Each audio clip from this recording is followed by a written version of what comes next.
একবিংশের বিজ্ঞান ও প্রযুক্তির যুগে আমরা পৌঁছেছি সভ্যতার উন্নতির চরম শিখরে।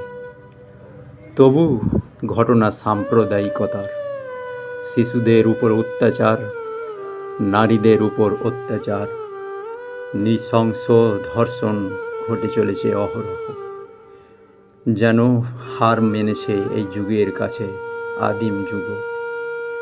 সৃষ্টির পর থেকে সভ্যতার চাকা টানতে সমান অবদান রেখেছে নারী এই পৃথিবীতে।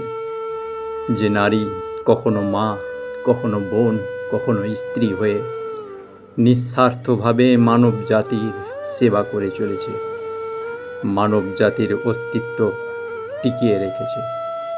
তাদের অবদানে এই ভুবন সুন্দর হয়ে উঠেছে, অথচ তারাই আজ নিরাপত্তাহীনতায় সর্বদাই ভুগছে।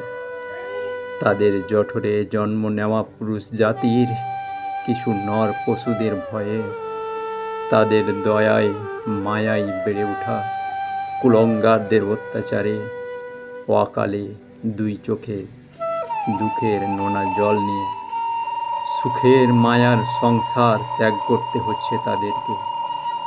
এই যুগ যেন যন্ত্র মানবের, সহানুভূতি নেই, অনুভূতি নেই, মানবিকতা নেই, নেই বোধ শাশ্বত জ্ঞানের, নেই হাত সাহায্যের, নেই বোধ আদর্শের।